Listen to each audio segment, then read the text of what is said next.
Hello everyone, कैसे हैं आप लोग? बढ़िया। तो आज इस वीडियो के अंदर हम पढ़ने वाले हैं गॉस लॉ या फिर आप बोल सकते हो गॉस थ्योरम। तो देखो, गॉस ने क्या बताया, इसने कहा कि अगर किसी भी 3D सरफेस के अंदर कोई चार्ज रखा हुआ है Q, तो उस चार्ज से क्या होगी, इलेक्ट्रिक फील्ड लाइंस निकल रही होगी और वो क्या होगा, उस सरफेस का क्या आएगा, वहां से फ्लक्स आएगा। क्योंकि फ्लक्स क्या होता है, किसी भी सरफेस से कितने number of electric field lines pass हो रही है। तो अगर किसी सरफेस के अंदर 3D सरफेस के अंदर कोई चार्ज रखा हुआ है Q, तो उस सरफेस का जो फ्लक्स होगा वो क्या होगा, उस सरफेस के total charge upon epsilon not के इक्वल होगा। ये किसने बताया? गॉस ने। गॉस ने क्या कहा कि मान लो हमारे पास कोई स्फीयर है और स्फीयर क्या होता है, 3D में होता है, इसके अंदर कोई चार्ज यूनिफॉर्मली डिस्ट्रीब्यूटेड है Q और वो कहां पे कॉन्सेंट्रेट हो जाएगा, वो सेंटर पे। तो देखो, इस चार्ज से क्या होगी, हर डायरेक्शन में इलेक्ट्रिक फील्ड लाइंस निकल रही है, मतलब इस स्फीयर का क्या आ रहा है, फ्लक्स आ रहा है। और गॉस के अकॉर्डिंग ये फ्लक्स किसके इक्वल होगा, तो ये फ्लक्स इक्वल होने वाला है इस सरफेस के टोटल चार्ज, स्फीयर के total charge upon epsilon not के।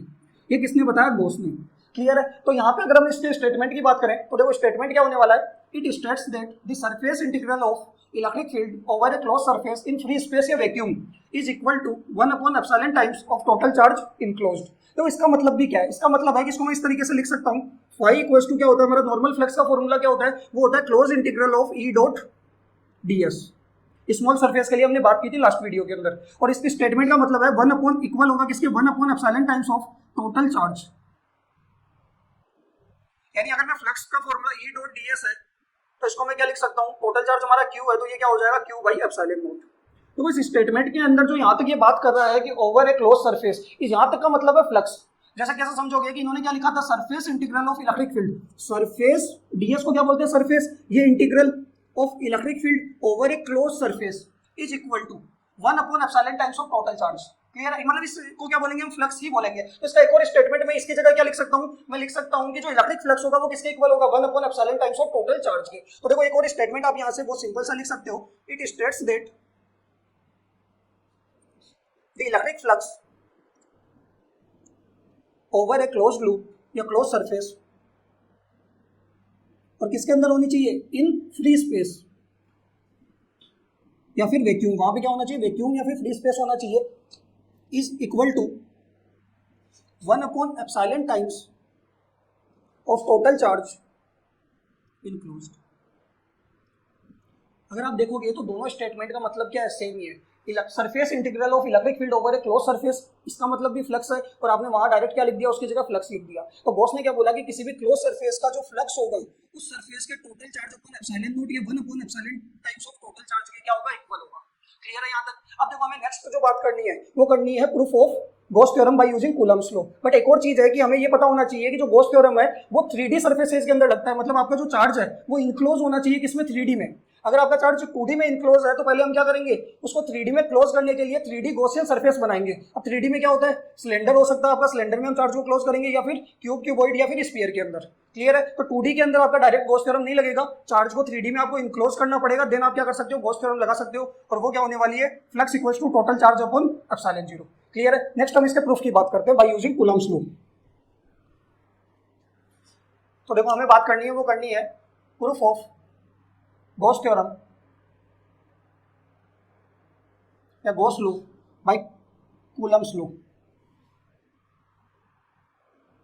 हमें कूलम्ब्स लॉ से गॉस लॉ का या गॉस थ्योरम का क्या करना है, प्रूफ करना है। तो देखो, इसके अंदर हम कंसीडर कर लेते हैं कि हमारे पास कोई स्फीयर है, ये हमारे पास कोई स्फीयर है और इसकी मैंने रेडियस कंसीडर कर ली, वो कर ली कैपिटल R। क्लियर है? और इसके अंदर एक चार्ज हमने क्या किया, यूनिफॉर्मली डिस्ट्रीब्यूट किया, तो वो कहाँ पे कॉन्सेंट्रेट हो जाएगा, वो हो जाएगा सेंटर पे, इस स्फीयर के सेंटर पे क्या आ जाएगा, Q चार्ज। क्लियर है? तो अगर आप देखोगे इस चार्ज से क्या होगी, इलेक्ट्रिक फील्ड लाइंस निकल रही होगी, बट हमें कूलम्ब्स लॉ से बताना है, तो मैंने यहाँ पे क्या किया कि इस स्फीयर के अंदर यहाँ पे छोटा सा एरिया कंसिडर कर लिया और इस एरिया को क्या नाम दिया, ds। क्लियर है? अगर आपने पूरे के अंदर देखो Q चार्ज है, यूनिफॉर्मली डिस्ट्रीब्यूटेड है, वो सेंटर पे कॉन्सेंट्रेट हुआ है, तो अगर एक छोटे से एरिया, स्मॉल एरिया की बात करोगे तो इसमें भी क्या होगा, चार्ज होगा, और उसको मैंने चार्ज बता दिया कितना, Q नोट। Q नोट क्या होता है, टेस्ट चार्ज होता है, स्मॉल वैल्यू चार्ज होता है। तो इस ds का चार्ज कितना है, Q नोट। अगर आप देखोगे तो Q जो होगा, इस Q नोट के ऊपर क्या लगा रहा होगा, फोर्स लगा रहा होगा, और फोर्स कैसा लगा रहा होगा, रिपल्सिव, तो इधर की तरफ फोर्स लगाएगा। और फोर्स हम कैसे निकाल सकते हैं, तो फोर्स हम निकाल सकते हैं कूलम्ब्स लॉ से। तो यहाँ पे देखो, according to Coulomb's law, according to Coulomb's law, force की वैल्यू कितनी होने वाली है, तो वो होने वाली है 1 upon 4 pi epsilon not. Q लगा रहा है किसके ऊपर, Q नोट के ऊपर, तो फोर्स की वैल्यू क्या होगी, मल्टीप्लाई में Q नोट अपॉन डिस्टेंस कितनी, R स्क्वायर। क्लियर है? हमारे पास किसकी वैल्यू आ गई, फोर्स की। इसको मान लेते हैं इक्वेशन नंबर 1। अब अगर आप देखोगे कि क्यू क्यू नोट के ऊपर फोर्स लगा रहा है, तो क्यू क्यू नोट के ऊपर क्या लगा रहा होगा, इलेक्ट्रिक फील्ड भी लगा रहा होगा। और इलेक्ट्रिक फील्ड क्या होता है, तो देखो डायरेक्शन तो जिस डायरेक्शन में फोर्स होगा उसी डायरेक्शन में इलेक्ट्रिक फील्ड होगा।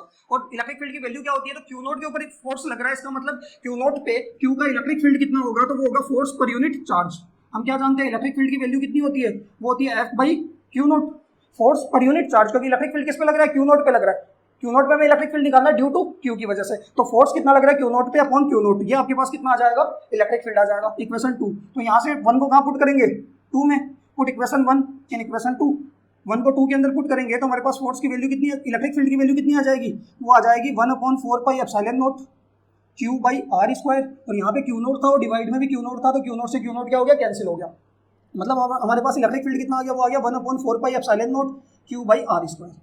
ये हमें डायरेक्ट भी पता था क्या, कि किसी क्यू चार्ज से आर डिस्टेंस दूर इस पॉइंट पे इलेक्ट्रिक फील्ड क्या होगा, के क्यू बाई आर स्क्वायर। ठीक है, तो ये के का मतलब 1/4 pi epsilon naught q by are square, equation number 3।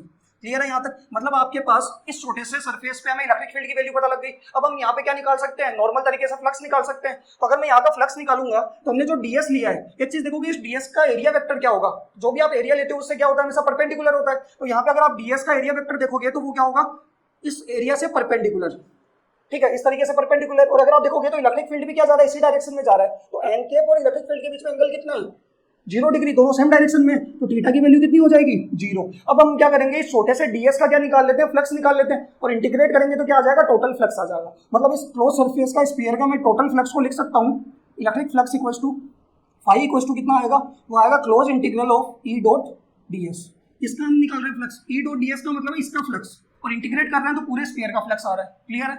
अब देखो डॉट प्रोडक्ट को ओपन करेंगे तो क्या आएगा हमारे पास, वो आएगा E D S cos theta N cap. E और एन केप के बीच में एंगल कितना है हमारे पास, दोनों सेम डायरेक्शन में जा रहे हैं, इलेक्ट्रिक फील्ड भी बाहर जा रहा है और एन केप भी बाहर की तरफ है, दोनों के बीच में थीटा कितना है, वो है 0 डिग्री। और यानी फ्लक्स कितना आ जाएगा, वो आ जाएगा ई डी एस कोस 0, और कोस 0 की वैल्यू कितनी है 1। अच्छा एन केप क्या है, एन केप तो यूनिट वेक्टर है, डायरेक्शन बता रहा है एरिया की। ठीक है, इसका मैग्नीट्यूड कितना होता है, 1 होता है। अगर कोस 0 की वैल्यू भी 1, तो फ्लक्स कितना है, वो है ई डी एस। अगर आप देखोगे ई को तो हम क्या लेंगे बाहर, और इंटीग्रेशन किसका होगा, डीएस का। अगर मैं इस स्मॉल एरिया को इंटीग्रेट करूंगा तो स्फीयर का क्या आएगा, टोटल एरिया आ जाएगा। और स्फीयर का टोटल एरिया कितना होता है, वो होता है 4 पाई और रेडियस का स्क्वायर आर स्क्वायर। क्लियर है यहाँ तक। तो मैं इस इंटीग्रेशन ऑफ डीएस को क्या लिख सकता हूँ, 4 पाई आर स्क्वायर। तो हमारे पास फ्लक्स कितना आ जाएगा, वो आ जाएगा E into 4 pi are square, equation number 4। Clear है यहाँ तक। यानी ई तो क्या है, इस पॉइंट पे इलेक्ट्रिक फील्ड किसका, क्यू का, और 4 पाई आर स्क्वायर इसका एरिया। क्लियर है यहाँ तक। अब अगर आपको ई की वैल्यू इस पॉइंट पे इलेक्ट्रिक फील्ड, या फिर यहाँ पॉइंट लोगे, यहाँ पे भी इलेक्ट्रिक फील्ड, सब जगह क्या आना है, सेम ही आना है। तो इलेक्ट्रिक फील्ड की वैल्यू हमें पता है कितनी, ये रही। तो 3 को कहाँ पुट कर देंगे, 4 के अंदर, तो हमारे पास फ्लक्स आएगा। तो यहाँ पे क्या करते हैं, पुट इक्वेशन 3 इन इक्वेशन 4। और जब 3 को 4 में पुट करेंगे तो फ्लक्स की वैल्यू देखो, ई की वैल्यू 5 इक्वल्स टू कितना आ जाएगा, ई की वैल्यू हमारे पास कितनी है, 1/4 pi epsilon not Q by capital R square. ये तो हमारे पास किसकी वैल्यू, इलेक्ट्रिक फील्ड की। और 4 पाई आर स्क्वायर की जगह क्या पुट करेंगे, 4 पाई आर स्क्वायर ही रहना है। तो यहाँ पे कितना आएगा, 4 पाई आर स्क्वायर। अब अगर आप देखो आर स्क्वायर से तो आर स्क्वायर कैंसिल, 4 से 4 कैंसिल, पाई से पाई कैंसिल, तो फ्लक्स कितना बचा, ऊपर तो बच रहा है आपके पास सिर्फ क्यू, और नीचे बच रहा है एप्सिलॉन नॉट। यानी टोटल फ्लक्स इस स्फीयर का, इस 3D में होता है स्फीयर, इस स्फीयर के अंदर चार्ज कितना है, क्यू, तो इसका टोटल फ्लक्स कितना आया, total charge upon epsilon naught. Clear है। तो यहाँ से अगर आप बॉस ने क्या बोला कि किसी भी 3D सरफेस के अंदर चार्ज क्यू है, तो उसका फ्लक्स होगा उसका total charge upon epsilon naught. Clear है यहाँ तक। और ये हमारा क्या हुआ, हेंस प्रूफ। ये कूलम्ब्स लॉ से हमने क्या बात की, गॉस थ्योरम के या गॉस लॉ के प्रूफ की बात। हेलो एवरीवन, कैसे हैं आप लोग, बढ़िया। तो आज इस वीडियो के अंदर हम पढ़ने वाले हैं एप्लीकेशंस ऑफ गॉस लॉ। तो गॉस लॉ का फर्स्ट एप्लीकेशन हमारे पास, electric field due to an infinitely long straight uniform charge wire, कि हमारे पास एक लॉन्ग स्ट्रेट वायर है और वो यूनिफॉर्मली चार्ज्ड है। उस वायर से आर डिस्टेंस दूर किसी पॉइंट के ऊपर हमें इलेक्ट्रिक फील्ड निकालना है गॉस लॉ का यूज करके। ठीक है, तो हमने एक वायर कंसीडर किया, consider N infinitely long thin straight wire with uniform linear charge density lambda, कि जो वायर हमारे पास है उसकी लीनियर चार्ज डेंसिटी कितनी है, वो है लेमडा, और उसका हमें क्या निकालना है, इलेक्ट्रिक फील्ड निकालना है आर डिस्टेंस दूर। ठीक है, तो सबसे पहले हम यहाँ पे एक वायर बनाते हैं कि हमने ये हमारे पास एक थिन लॉन्ग स्ट्रेट वायर है, और ये वायर है कैसा, ये इनफाइनाइट है, मतलब ऊपर जा रहा है और नीचे भी ये जाता जा रहा है। क्लियर है। और ये यूनिफॉर्मली चार्ज्ड है, तो इसके ऊपर मैंने चार्ज कंसीडर कर लिया क्यू, पॉजिटिव चार्ज है। इस वायर से r डिस्टेंस दूर, मान लो इस पॉइंट में मैं इलेक्ट्रिक फील्ड निकालना है गॉस थ्योरम का यूज करके। बट आपको गॉस थ्योरम के बारे में पता होना चाहिए कि गॉस थ्योरम 3D सर्फेसेस के ऊपर एप्लीकेबल होता है ओनली, कि जो भी आपका चार्ज है वो 3D के अंदर क्या होना चाहिए, इनक्लोज होना चाहिए। ठीक है, तो यहाँ पे तो अगर आप देखोगे तो चार्ज हमारा किस पे, एक स्ट्रेट वायर पे, 1D पे। तो सबसे पहले इस चार्ज को क्लोज करने के लिए, गॉस थ्योरम लगाने के लिए, तो हमें इस चार्ज को क्लोज करना पड़ेगा और हम क्या करेंगे, यहाँ पे 3D गॉसियन सरफेस बनाएंगे, जो कि इसमें क्या बनने वाली है, वो बनेगी सिलेंड्रिकल गॉसियन सरफेस। ठीक है, तो इसके ऊपर हम क्या करेंगे, एक सिलेंड्रिकल गॉसियन सरफेस बनाते हैं।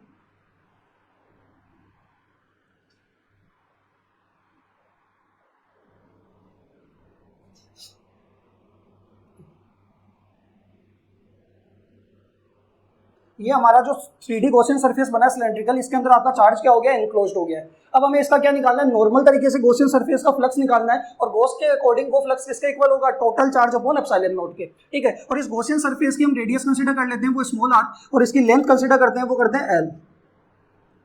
और इस वायर से r डिस्टेंस दूर हमें क्या निकालना है, इस P पॉइंट के ऊपर इलेक्ट्रिक फील्ड भी निकालना है। क्लियर है यहाँ तक? तो सबसे पहले तो इसके अंदर हम क्या करेंगे, नॉर्मल तरीके से इसका क्या निकालेंगे, फ्लक्स निकालेंगे। नॉर्मल तरीके से फ्लक्स निकालेंगे, फिर गॉस के अकॉर्डिंग इस 3D सरफेस का क्या निकालेंगे, फ्लक्स निकालेंगे, और दोनों को इक्वेट करेंगे तो इलेक्ट्रिक फील्ड आ जाएगा।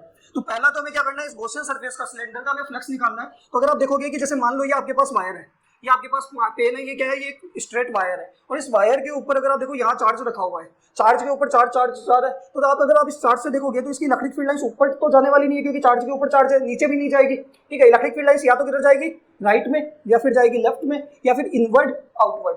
ठीक है, तो अगर ऊपर इलेक्ट्रिक फील्ड लाइंस नहीं जा रही, नीचे भी इलेक्ट्रिक फील्ड लाइंस नहीं जा रही, तो इस सर्किल का फ्लक्स और इस नीचे वाले सर्किल का फ्लक्स कितना है, वो होने वाला है 0। इलेक्ट्रिक फील्ड लाइन सिर्फ अंदर जा रही है, बाहर आ रही है, राइट में जा रही है, लेफ्ट में जा रही है, तो फ्लक्स किसका आएगा, सिर्फ इस कर्व्ड सरफेस का फ्लक्स आने वाला है, ना इस सर्किल का फ्लक्स आएगा, ना ही नीचे वाले सर्किल का फ्लक्स आएगा। ठीक ठीक है, क्लियर है यहाँ तक? तो सबसे पहले तो हम इस सर्किल का, नीचे वाले सर्किल का और कर्व्ड सरफेस का फ्लक्स निकालते हैं इंडिविजुअल, और तीनों को क्या करेंगे, ऐड करेंगे, तो टोटल हमारे पास क्या आ जाएगा, इस गॉसियन सरफेस का फ्लक्स आ जाएगा। तो सबसे पहले देखो इसका फ्लक्स कैसे निकालेंगे सर्किल का। तो यहाँ पे मैंने क्या किया, स्मॉल एरिया इसका कंसीडर कर लिया, वो कितना, ds। ठीक है, इस ds का एरिया वेक्टर क्या होगा, बाहर की तरफ, n के। इलेक्ट्रिक फील्ड लाइंस किधर जा रही है, राइट में जा रही है, या फिर आप इनवर्ट आउटवर्ड लोगे तो भी देखो दोनों केस में एंगल कितना है यहाँ पे, तो थीटा की वैल्यू कितनी होगी, 90। इस छोटे से एरिया का फ्लक्स कितना आएगा, वो आएगा E डॉट ds, और इंटीग्रेट करेंगे तो इस पूरे सर्किल का फ्लक्स आ जाएगा, जिसको मैं क्या बोलूंगा, φ1। क्लियर है? तो φ1 की अगर हम वैल्यू निकालते हैं यहाँ पे, तो देखो φ1 की वैल्यू क्या आएगी, तो φ1 इक्वल टू होगा integration of E dot ds। Clear है यहाँ तक? अगर इसको ओपन करेंगे डॉट प्रोडक्ट को, तो ये आ जाएगा E ds cos theta n की। अब E और n के लिए इस रीजन के अंदर इस सर्किल के लिए थीटा कितना है हमारे पास, वो है 90 डिग्री, तो थीटा की वैल्यू कितनी होगी, वो होगी 90। तो φ1 हमारे पास क्या हो जाएगा, वो हो जाएगा E ds cos 90, और cos 90 कितना होता है, cos 90 होता है 0। तो यहाँ से फ्लक्स हमारे पास φ1 कितना आ जाएगा, 0। जो हमने डायरेक्ट भी बात की थी कि इससे इलेक्ट्रिक फील्ड लाइन से पास नहीं हो रही, तो फ्लक्स क्या होने वाला है, 0। सेम हम क्या करेंगे, सेकंड जो आपके नीचे वाला सर्किल है, इसका भी क्या निकालते हैं, फ्लक्स निकालते हैं, और इसका फ्लक्स कैसे निकालेंगे, तो यहाँ मैं क्या करूंगा, एक स्मॉल एरिया कंसिडर कर लेते हैं ds।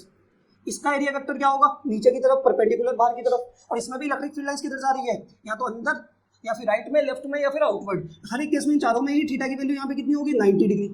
इसका फ्लक्स कितना आएगा, E डॉट ds, ये तो स्मॉल एरिया का आएगा, और इंटीग्रेट करेंगे तो इस पूरे सर्किल का आ जाएगा, वो आ जाएगा φ2। क्लियर है यहाँ तक? तो अगर हम φ2 निकालेंगे तो φ2 की वैल्यू क्या आने वाली है, ये हमारे पास φ1 आया था फर्स्ट सर्किल का, ये सेकंड सर्किल का, तो ये होने वाला है integration of E dot ds। अगर इसको ओपन करूंगा तो ये आ जाएगा E ds cos theta n के। अब इस केस में भी हमारे पास थीटा की वैल्यू कितनी है, 90 डिग्री, तो फ्लक्स φ2 कितना हो जाएगा, वो हो जाएगा E ds cos 90, और cos 90 कितना होता है, 0। तो फ्लक्स कितना आ गया हमारे पास, φ2, वो हो गया 0। क्लियर है? तो φ1 आ गया, φ2 आ गया। अब हमें निकालना है बीच वाले कर्व सरफेस एरिया का। तो कर्व सरफेस एरिया के अंदर भी हम क्या करेंगे कि यहाँ एक स्मॉल एरिया कंसिडर कर लेते हैं ds। कहीं पे भी ले लो, बीच में एक स्मॉल एरिया कंसिडर कर लो ds। अब इसका एरिया वेक्टर क्या होगा, बाहर की तरफ परपेंडिकुलर। इलेक्ट्रिक फील्ड लाइंस भी चार्ज से, पॉजिटिव चार्ज से देखोगे तो बाहर ही निकल रही है, तो यहाँ पे ये electric field lines, electric field की डायरेक्शन और n के दोनों सेम डायरेक्शन में, तो थीटा कितना होगा, 0। अगर इस छोटे से एरिया का फ्लक्स आएगा E डॉट ds, और इसको इंटीग्रेट करेंगे तो इस पूरे कर्व सरफेस का फ्लक्स आ जाएगा, जिसको हम क्या नाम देंगे, ये होगा φ3। क्लियर है? तो अगर मैं φ3 की वैल्यू यहाँ पे निकालता हूँ, तो φ3 क्या होने वाला है, integration of E dot ds। अगर इसको ओपन करेंगे तो हमारे पास आ जाएगा E ds cos theta n के। अब E और n के बीच में इस थर्ड रीजन के अंदर एंगल कितना है, 0 डिग्री, तो यहाँ से थीटा की वैल्यू हमारे पास आ रही है 0। तो यहाँ देखो थीटा 0 पुट करेंगे तो ये आ जाएगा E ds cos 0। cos 0 कितना होता है, 1। तो देखो E तो बाहर आ जाएगा, और इंटीग्रेशन ऑफ ds। अब अगर आप देखना कि इस छोटे से एरिया ds को आप इंटीग्रेट करोगे तो इस सिलेंडर का पूरा कर्व्ड एरिया आएगा, टोटल कर्व्ड एरिया आ जाएगा। टोटल कर्व्ड एरिया कितना होता है सिलेंडर का, वो होता है 2 पाई RL। कर्व सरफेस एरिया क्या होता है सिलेंडर का, 2 पाई RL। तो यहाँ पे आपके पास φ3 कितना हो जाएगा, ई इंटू और इंटीग्रेशन ऑफ डी एस को लिखेंगे 2πrl। ये हमारे पास आया फ्लक्स। क्लियर है यहाँ तक। अब अगर आप देखोगे ऊपर वाले सर्किल का आ गया φ1, नीचे वाले सर्किल का φ2 और बीच वाले कर्व का आ गया φ3 और तीनों को हम क्या करेंगे ऐड कर देंगे तो इस गॉसियन सरफेस का सिलेंडर का क्या आ जाएगा टोटल फ्लक्स आ जाएगा।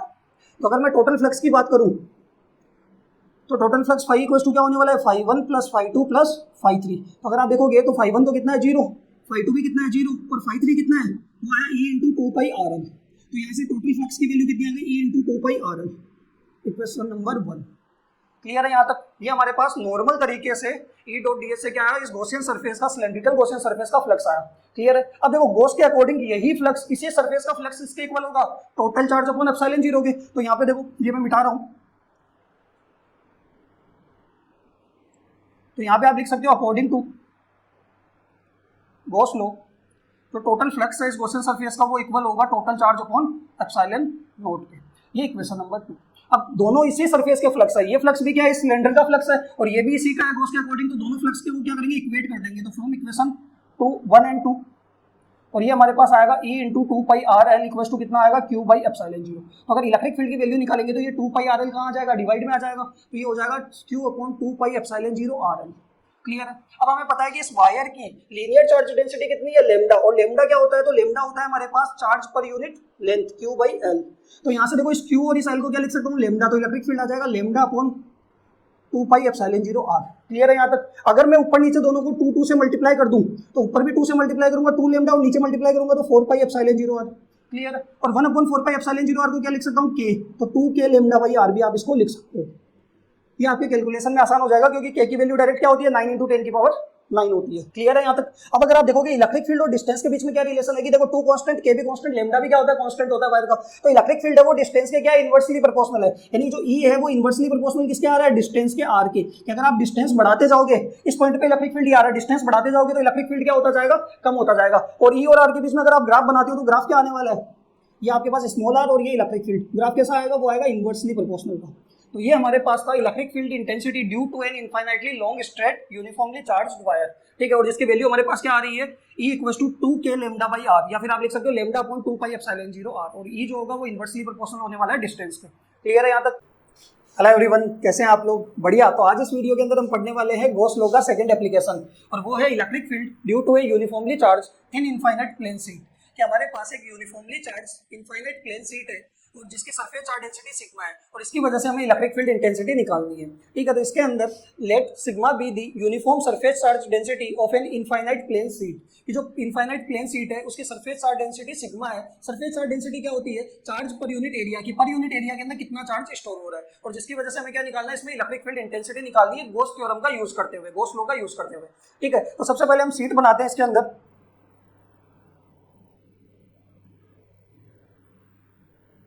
देखो ये हमारे पास क्या है हमारी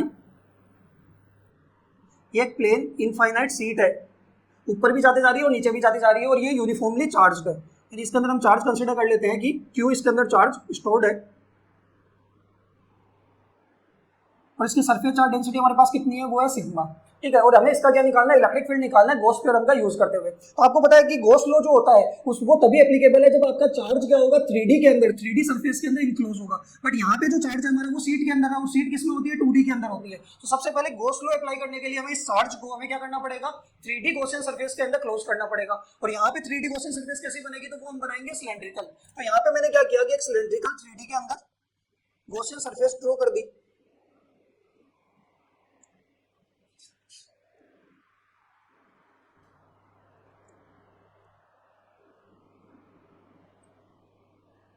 इस तरीके से। अब अगर आप देखोगे तो ये जो चार्ज है वो चार्ज क्या है आपका सिलेंड्रिकल सरफेस के अंदर गॉसियन सरफेस में 3D में क्लोज हो गया है। अब आप इसका क्या निकाल सकते हो कि नॉर्मल तरीके से हम क्या करेंगे फ्लक्स निकालेंगे और फिर गॉस के अकॉर्डिंग इसका फ्लक्स क्या होगा टोटल चार्ज अपॉन एप्सिलॉन 0 और दोनों को क्या करेंगे इक्वेट करेंगे तो हमारे पास इलेक्ट्रिक फील्ड आ जाएगा। ठीक है। तो देखो अगर आप इसको देखोगे अच्छे से तो यहाँ पे अगर आपके पास सीट है तो वो सीट इस तरीके से रखी हुई है और इस सीट के बीच के अंदर क्या है यहाँ पे और यहाँ पे चार्ज रखा हुआ है।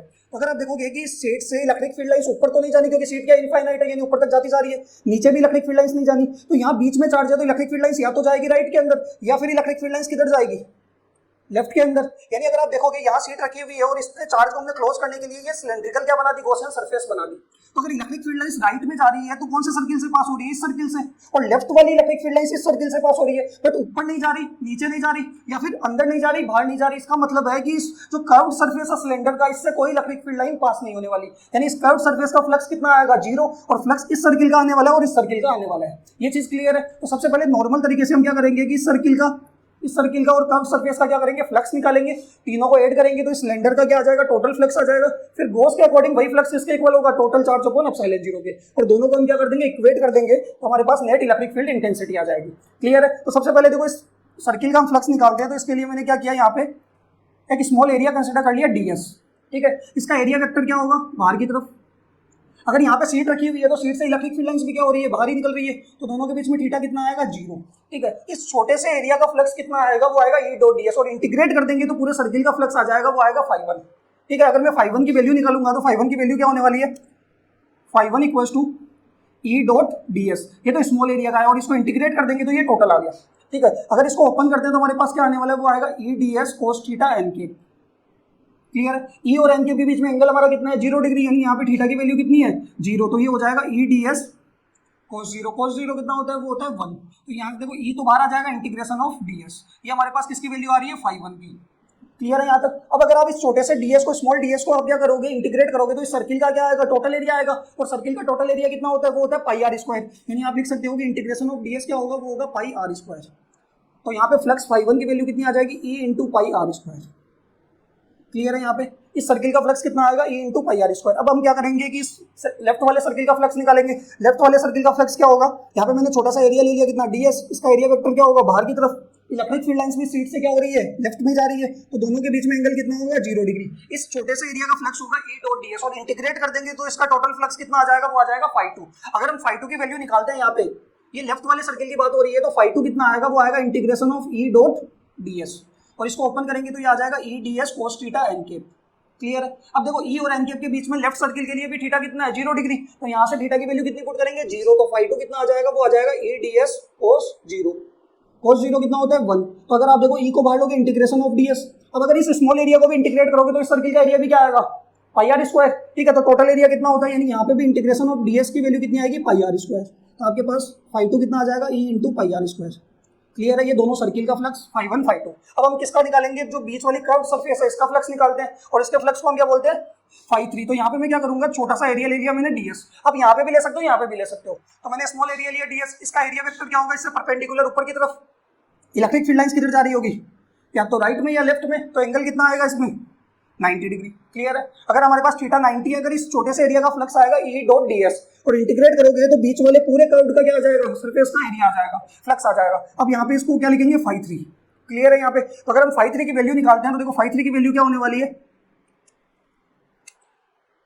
φ3 equals to integration of E dot ds, कि उस स्मॉल एरिया का फ्लक्स तो कितना E डॉट ds, और इंटीग्रेट कर देंगे तो पूरे कर्व का आ जाएगा φ3। ठीक है, लेकिन यहाँ पे अगर इसको ओपन करते हैं तो हमारे पास आएगा E ds cos theta n के। E और n के बीच में एंगल कितना है, यहाँ पे है 90 डिग्री, तो यहाँ से φ3 आएगा E ds cos 90, और cos 90 कितना होता है, cos 90 होता है 0, तो φ3 कितना आया, 0। यानी अगर आप देखोगे तो पहले राइट वाले सर्किल का आया φ1, लेफ्ट वाले सर्किल का φ2, और बीच वाले कर्व का कितना है, φ3। अगर तीनों को हम ऐड कर देते हैं तो इस सिलेंड्रिकल गॉसियन सरफेस का क्या आ जाएगा, टोटल फ्लक्स आ जाएगा। तो यहाँ पे हम क्या निकालते हैं, total electric flux. Total electric flux निकालते हैं तो φ इक्वल्स टू कितना आएगा, वो आएगा φ1 प्लस φ2 प्लस φ3। तो यहाँ से अगर आप देखोगे तो φ1 0, सॉरी φ1 कितना E into pi are square, φ2 भी कितना E into pi are square. अच्छा अब देखना दोनों सर्किल का एरिया क्या रहने वाला है, सेम ही रहने वाला है, पाई आर स्क्वायर। और यहाँ पे ये थर्ड φ3 कितना है, 0, तो इसको फाई आ जाएगा, वो आ जाएगा 2E पाई आर स्क्वायर। अच्छा एक चीज देखो, पाई आर स्क्वायर को आप एरिया ए भी लिख सकते हो या फिर पाई आर स्क्वायर भी रख सकते हो। तो ये हमारे पास क्या है, टोटल फ्लक्स है, इक्वेशन नंबर 1।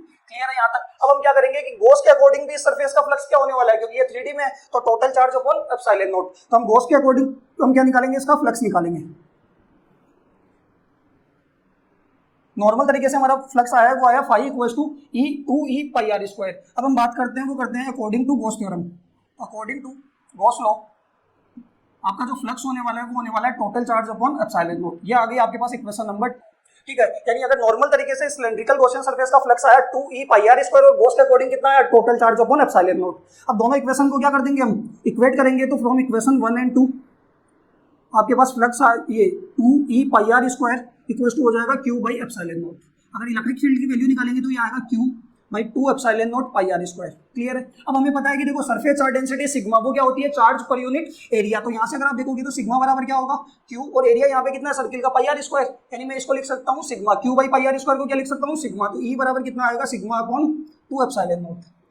क्लियर है। अगर आप देखोगे सीट की सरफेस चार्ज डेंसिटी क्या है कांस्टेंट है, 2 भी क्या है कांस्टेंट है और इलेक्ट्रिक फील्ड भी आपका क्या है कांस्टेंट है। मतलब इलेक्ट्रिक फील्ड डिस्टेंस पे डिपेंड नहीं कर रहा है, इलेक्ट्रिक फील्ड हर जगह क्या रहने वाला है सेम रहने वाला है। इस सीट की वजह से इस पॉइंट पे भी इलेक्ट्रिक फील्ड कितना है सिग्मा अपॉन 2 एप्सिलॉन 0। यहाँ पॉइंट लोगे तो भी कितना आएगा सिग्मा अपॉन 2 एप्सिलॉन 0। और ज्यादा डिस्टेंस पे ले जाओगे तो भी इलेक्ट्रिक फील्ड क्या रहने वाला है सेम ही रहने वाला है। इसका मतलब इलेक्ट्रिक फील्ड डिस्टेंस पे डिपेंड नहीं करता, हर जगह इलेक्ट्रिक फील्ड क्या रहता है कांस्टेंट रहता है सिग्मा अपॉन 2 एप्सिलॉन नॉट। तो अगर आपको ग्राफ बनाना है डिस्टेंस और इलेक्ट्रिक फील्ड के बीच में तो r और ये e आपको ग्राफ पूछ ले तो इलेक्ट्रिक फील्ड ये ग्राफ क्या आएगा स्ट्रेट लाइन आएगी कांस्टेंट की, हर डिस्टेंस पे इलेक्ट्रिक फील्ड क्या रहेगा कांस्टेंट रहेगा और वो कितना होगा सिग्मा अपॉन 2 एप्सिलॉन 0।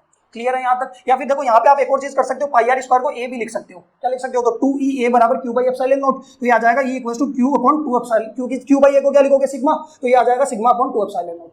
क्लियर है यहाँ तक। हेलो एवरीवन, कैसे हैं आप लोग? बढ़िया। तो आज इस वीडियो के अंदर हम पढ़ने वाले हैं गॉस लॉ का थर्ड एप्लीकेशन और वो है electric field intensity due to a uniformly charged hollow spherical shell. कि हमारे पास कोई होलो स्फेरिकल सेल है और वो यूनिफॉर्मली चार्ज्ड है। तो एक चीज आपको समझनी पड़ेगी कि हमारे पास कोई स्फीयर है और वो होलो है, इसका मतलब है कि आप उसके ऊपर कोई भी जो चार्ज दे रहे हो वो उसके अंदर नहीं जाएगा, वो कहाँ पे डिस्ट्रीब्यूट होने वाला है उसकी सरफेस के ऊपर डिस्ट्रीब्यूट होने वाला है। ठीक है, तो इसके अंदर हमने क्या लिखा है कि hollow sphere is one to which any given charge will distribute on its surface only. इसका मतलब क्या है that is there is no charge inside the hollow spherical shell. कि आपने जो भी होलो स्फेरिकल सेल लिया है उसके अंदर कोई भी चार्ज डिस्ट्रीब्यूट नहीं होगा, जो भी चार्ज हम उसको देंगे वो कहाँ पे आएगा उसकी सरफेस पे डिस्ट्रीब्यूट होने वाला है। ठीक है, इसके बाद हमने होलो स्फीयर की रेडियस कितनी कंसीडर की तो capital R be the radius of hollow spherical cell.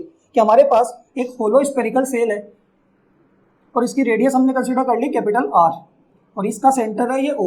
अगर आप इसके ऊपर चार्ज डिस्ट्रीब्यूट करते हो कि इसको ऊपर मैंने प्लस क्यू चार्ज क्या किया डिस्ट्रीब्यूट किया, तो वो चार्ज कहाँ पे आएगा वो इसकी सरफेस पे आने वाला है। इसके अंदर ये क्या रहेगा अंदर से पूरा खोखला रहने वाला है, जो भी चार्ज आप इसको दोगे वो सरफेस पे यूनिफॉर्मली क्या हो जाएगा डिस्ट्रीब्यूट हो जाएगा। तो इसके ऊपर प्लस क्यू चार्ज मैंने सरफेस पे क्या किया यूनिफॉर्मली डिस्ट्रीब्यूट कर दिया। अब हमें इलेक्ट्रिक फील्ड निकालना है। तो अगर आप देखोगे इसके अंदर तीन केसेस बनने वाले हैं कि एक तो हमें इलेक्ट्रिक फील्ड निकालना है इनसाइड दी सरफेस, एक निकालना है ऑन दी सरफेस सरफेस के ऊपर, और एक निकालना है आउटसाइड दी सरफेस। ये फर्स्ट हम बात करते हैं कि इस स्फीयर के अंदर इलेक्ट्रिक फील्ड कितना होगा। तो केस 1 हमारे पास है electric field intensity inside the surface, inside the surface of hollow sphere. तो हमें इनसाइड दी सरफेस निकालना है, तो मैंने इसके अंदर इनसाइड एक पॉइंट कंसीडर कर लिया कि ये एक पॉइंट ले लिया P और इस P पॉइंट की डिस्टेंस सेंटर से कंसीडर कर लेते हैं स्मॉल r। इस P पॉइंट के ऊपर हमें क्या निकालना है इलेक्ट्रिक फील्ड इंटेंसिटी निकालना है। ठीक है, तो और गॉस थ्योरम का यूज करना है। तो सबसे पहले तो यहाँ पे क्या बनाएंगे हम एक गॉसियन सरफेस बनाएंगे जो कि क्या होगी स्फेरिकल होगी। क्लियर है। बट इस गॉसियन सरफेस के अंदर चार्ज कितना है, अगर आप देखोगे कि इस होलो स्फीयर के अंदर चार्ज कितना है, चार्ज नहीं, अंदर चार्ज जीरो है। तो इस गॉसियन सरफेस में भी क्या होगा जिसकी रेडियस स्मॉल आर है इसमें भी चार्ज कितना है जीरो है। तो आप डायरेक्ट लिख सकते हो कि इसके अंदर इलेक्ट्रिक फील्ड कितना होने वाला है, चाहे पॉइंट आप यहाँ पे लो चाहे इनसाइड कहीं पे भी पॉइंट लोगे, इलेक्ट्रिक फील्ड क्या होने वाला है जीरो होने वाला है। क्यों? क्योंकि अंदर कोई भी चार्ज आपका नहीं है। ठीक है, तो इसके अंदर मैं डायरेक्ट लिखूंगा। और एक और चीज देखना कि जो हमने यहाँ पे स्मॉल आर ली है गॉसियन सरफेस की रेडियस वो आपकी स्फेरिकल सरफेस की रेडियस से क्या है स्मॉल है। तो मैं यहाँ पे लिख सकता हूँ कि स्मॉल आर जो है वो छोटा है किससे कैपिटल आर से। क्लियर है। इसके अंदर इलेक्ट्रिक फील्ड कितना होगा तो ई इनसाइड हम क्या लिखेंगे वो आएगा जीरो। क्यों? क्योंकि अंदर कोई भी चार्ज नहीं है। तो आप लिख सकते हो कि ई इनसाइड जीरो है because there is no charge inside the hollow sphere. कि होलो स्फीयर के अंदर कोई चार्ज नहीं है इसलिए उसके अंदर इनसाइड इलेक्ट्रिक फील्ड भी आपका कितना है जीरो है। ठीक है, सेकंड केस के अंदर हमें इलेक्ट्रिक फील्ड निकालना है, वो कहाँ पे निकालना है सरफेस पे। कि सरफेस के ऊपर चार्ज भी है तो उसकी वजह से हमें इलेक्ट्रिक फील्ड इंटेंसिटी निकालनी है। तो सेकंड केस की बात करते हैं। तो हमारे पास देखो केस 2 आने वाला है और वो होगा on the surface. Electric field intensity निकालनी है कहाँ पे ऑन दी सरफेस। तो यहाँ पे देखो मैं डायग्राम भी चेंज कर रहा हूँ इसका कि अगर आपको हर केस का नया डायग्राम बनेगा और वो होगा ये आपके पास होलो स्फेरिकल सेल है, इसकी रेडियस आपके पास कैपिटल आर है, इसके ऊपर आपने प्लस क्यू चार्ज यूनिफॉर्मली क्या किया डिस्ट्रीब्यूट किया जो कि सरफेस पे इसके डिस्ट्रीब्यूट हो रखा है। अब इसकी सरफेस के ऊपर ही आपको क्या निकालना है इलेक्ट्रिक फील्ड निकालना है। तो मैंने यहाँ सरफेस के ऊपर एक पॉइंट ले लिया P और इसकी सेंटर से डिस्टेंस कितनी होने वाली है स्मॉल आर, ये सेंटर हो। ठीक है, तो इस केस में अगर आप देखोगे तो स्मॉल आर और कैपिटल आर आपस में क्या एक दूसरे के इक्वल है, तो मैं यहाँ पे लिख सकता हूँ कि इस केस में कैपिटल आर और स्मॉल आर क्या होने वाले हैं, इक्वल होने वाले हैं। अब हमें क्या निकालना है, इसका इलेक्ट्रिक फील्ड निकालना है। तो सबसे पहले तो अगर मैं यहाँ पे गॉसियन सरफेस बनाता हूँ तो इस गॉसियन सरफेस भी कैसी बनेगी, स्फेरिकल बनेगी। ठीक है, चार्ज को आपने स्फेरिकल गॉसियन सरफेस में क्लोज कर दिया। अब यहाँ पे अगर आप देखो इलेक्ट्रिक फील्ड कैसे निकालोगे, तो देखो गॉस के अंदर हम करते हैं क्या है कि नॉर्मल तरीके से इसका क्या करेंगे, स्फीयर का फ्लक्स निकालेंगे और गॉस के अकॉर्डिंग वो फ्लक्स किसके इक्वल होगा, total charge equal epsilon zero के। तो सबसे पहले तो हम नॉर्मल तरीके से फ्लक्स निकालने के लिए मैं यहाँ एक छोटा सा एरिया ले लेता हूँ और इसको बोलता हूँ ds, कि इस स्फेरिकल सेल का हम क्या करेंगे, नॉर्मल तरीके से फ्लक्स निकालने के लिए एक स्मॉल एरिया कंसीडर कर लिया ds। अगर आप देखोगे इस एरिया का एरिया वेक्टर क्या होगा, परपेंडिकुलर बाहर की तरफ, और इस पॉजिटिव चार्ज से इलेक्ट्रिक फील्ड लाइंस भी क्या होगी, बाहर की तरफ, तो दोनों के बीच में थीटा कितना आ जाएगा, वो आ जाएगा 0। ठीक है, तो इस एरिया का फ्लक्स कितना होगा, वो होगा E डॉट ds, और उसको इंटीग्रेट अगर हम कर देंगे तो टोटल पूरे स्फीयर का क्या आ जाएगा, आपके पास फ्लक्स आ जाएगा। तो हम क्या करेंगे, इसका इलेक्ट्रिक फ्लक्स निकालते हैं, और इलेक्ट्रिक फ्लक्स क्या होने वाला है, phi equals to E dot ds। Clear है यहाँ तक। अगर मैं इसको डॉट प्रोडक्ट को ओपन करूंगा तो हमारे पास क्या आने वाला है, हमारे पास आने वाला है E ds cos theta n cap, और हमें पता है कि यहाँ पे E और n कैप के बीच में एंगल कितना है, वो है 0 डिग्री। ठीक है, और cos 0 हमारे पास कितना होता है, वो होता है 1। तो मैं यहाँ पे फ्लक्स को क्या लिख सकता हूँ, E तो बाहर आ जाएगा और ये इंटीग्रेशन किसका बचेगा, ds का। अगर इस स्मॉल ds को मैं इंटीग्रेट करूंगा तो इस स्पेरिकल सरफेस का क्या आ जाएगा, टोटल एरिया आ जाएगा, और स्फीयर का टोटल एरिया कितना होता है, तो वो होगा आपके पास 4 पाई आर स्क्वायर। लेकिन अगर आप देखो स्मॉल आर और कैपिटल आर इक्वल है तो मैं यहाँ पे क्या लिख सकता हूँ, कैपिटल आर स्क्वायर। क्लियर है, तो यहाँ पे हमारे पास फ्लक्स कितना आएगा, वो आएगा E into 4 pi capital R square. ये तो इस स्पेरिकल की सरफेस पे इस स्पेरिकल सेल का टोटल फ्लक्स आया नॉर्मल तरीके से। अब हमें पता है कि अकॉर्डिंग टू गॉस थ्योरम इसका फ्लक्स क्या होने वाला है, वो होने वाला है total charge upon epsilon not. ये हमारे पास आ गई इक्वेशन नंबर 2, क्योंकि इसके सरफेस पे टोटल चार्ज कितना है, Q, और भाई एप्सिलॉन नॉट। ये नॉर्मल तरीके से क्या है, फ्लक्स। तो दोनों फ्लक्स को क्या करेंगे, इक्वेशन 1 और 2 को क्या करेंगे, इक्वेट करेंगे। तो दोनों को इक्वेट करेंगे तो यहाँ देखना फ्रॉम इक्वेशन 1 एंड 2, तो आपके पास E into 4 pi capital R square equals to कितना आ जाएगा, Q बाई एप्सिलॉन नॉट। तो इलेक्ट्रिक फील्ड कितना आ जाएगा, Q upon 4 pi are square को उधर डिवाइड में ले जाएंगे तो 4 पाई एप्सिलॉन 0 आर स्क्वायर, और ये इलेक्ट्रिक फील्ड कहाँ पे आया आपके पास, सरफेस पे, Q upon 4 pi epsilon 0 R square, या फिर मैं इसको लिख सकता हूँ, वो लिख सकता हूँ K Q by are square. Clear है ये। तो इसके अंदर अगर आप देखोगे तो K भी आपका क्या कांस्टेंट है, सरफेस पे चार्ज की वैल्यू भी आपने एक बार चार्ज ले लिया, वो क्या हो गया, कांस्टेंट हो गया, और रेडियस भी फिक्स है स्फीयर की। तो यहाँ इलेक्ट्रिक फील्ड सरफेस पे क्या होने वाला है, कांस्टेंट होने वाला है उस पर्टिकुलर स्फीयर के लिए, और मैक्सिमम होने वाला है, क्योंकि चार्ज कहाँ पे आपके सरफेस पे है, तो चार्ज के एकदम पास में इलेक्ट्रिक फील्ड क्या होगा, मैक्सिमम होगा। ये आपका सेकंड केस। थर्ड केस के अंदर हम कहाँ पे इलेक्ट्रिक फील्ड निकालेंगे, आउटसाइड दी सरफेस। क्लियर है, तो थर्ड केस की बात करते हैं। तो देखो थर्ड केस है हमारा, हमें इलेक्ट्रिक फील्ड इंटेंसिटी निकालनी है कहाँ पे, outside the surface, outside the surface. तो देखो इसके अंदर हम क्या करेंगे कि होलो स्फेरिकल सेल के बाहर आउटसाइड कोई पॉइंट लेंगे, उस पॉइंट के ऊपर क्या करेंगे, सबसे पहले गॉसियन सरफेस बनाएंगे, चार्ज को क्लोज करेंगे, नॉर्मल तरीके से उसका फ्लक्स निकालेंगे और गॉस के अकॉर्डिंग फ्लक्स आएगा, दोनों को इक्वेट करेंगे तो हमारे पास क्या आ जाएगा, इलेक्ट्रिक फील्ड इंटेंसिटी आ जाएगी। तो सबसे पहले तो हमारे पास ये हमारा स्फेरिकल सेल है, होलो स्फेरिकल सेल है, जिसकी रेडियस हमारे पास कैपिटल आर है, ये इसका सेंटर है O। इसको हमने पॉजिटिव चार्ज इसके ऊपर प्लस Q डिस्ट्रीब्यूट किया हुआ है, जो इसकी सरफेस पे डिस्ट्रीब्यूटेड है। अब हमने इस सरफेस के इस स्फेरिकल सेल के आउटसाइड मैंने यहाँ पे एक पॉइंट कंसीडर कर लिया P। इस P पॉइंट के ऊपर हमें नेट इलेक्ट्रिक फील्ड इंटेंसिटी निकालनी है गॉस लॉ से। ठीक है, तो यहाँ पे देखो इस P पॉइंट की सेंटर से डिस्टेंस हम कंसीडर कर लेते हैं, वो कर लेते हैं स्मॉल r, कि जैसे मैंने इनसाइड पॉइंट लिया तो उसकी सेंटर से डिस्टेंस कितनी थी, स्मॉल r, और सरफेस में लिया तो भी स्मॉल r और कैपिटल R इक्वल हो गए थे, और आउटसाइड भी इसकी डिस्टेंस कितनी है, स्मॉल r, मतलब स्मॉल r वेरी कर रहा है। तो यहाँ पे अगर आप देखोगे तो इस केस के अंदर स्मॉल r ग्रेटर होगा किससे, रेडियस से, यानी कैपिटल R से। ठीक है, अब देखो यहाँ पे ये इस पॉइंट पे इलेक्ट्रिक फील्ड निकालना है, तो सबसे पहले तो ये जो चार्ज है इसको हम क्या करेंगे, क्लोज करेंगे। और क्लोज कैसे करेंगे, 3D गॉसियन सरफेस बना के। तो यहाँ पे हम एक स्फेरिकल गॉसियन सरफेस बनाते हैं।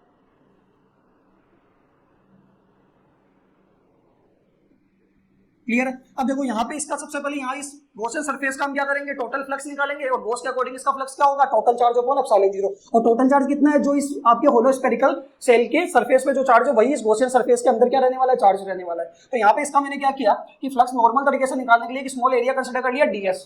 इसका एरिया वेक्टर क्या होगा, तो इसका एरिया वेक्टर परपेंडिकुलर बाहर की तरफ, और इस पॉजिटिव चार्ज से इलेक्ट्रिक फील्ड लाइंस भी क्या होगी, बाहर की तरफ। तो E और n के बीच में एंगल कितना आएगा, 0 डिग्री।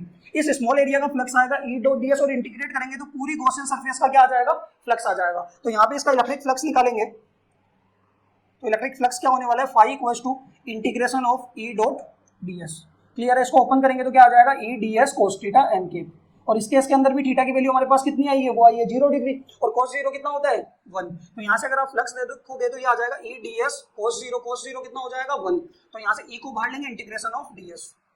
क्लियर है यहाँ तक? अब अगर आप देखोगे कि इस स्मॉल ds को इंटीग्रेट करोगे तो इस गॉसियन सरफेस का क्या आएगा, टोटल एरिया आ जाएगा, और इसकी रेडियस कितनी है, स्मॉल r। तो अगर आप इसको इंटीग्रेट करोगे तो यहाँ इंटीग्रेशन ऑफ ds की वैल्यू होने वाली है 4 pi small r square. Clear है? तो यहाँ से फ्लक्स कितना आएगा, वो आएगा e into 4 pi small r square, equation number 1।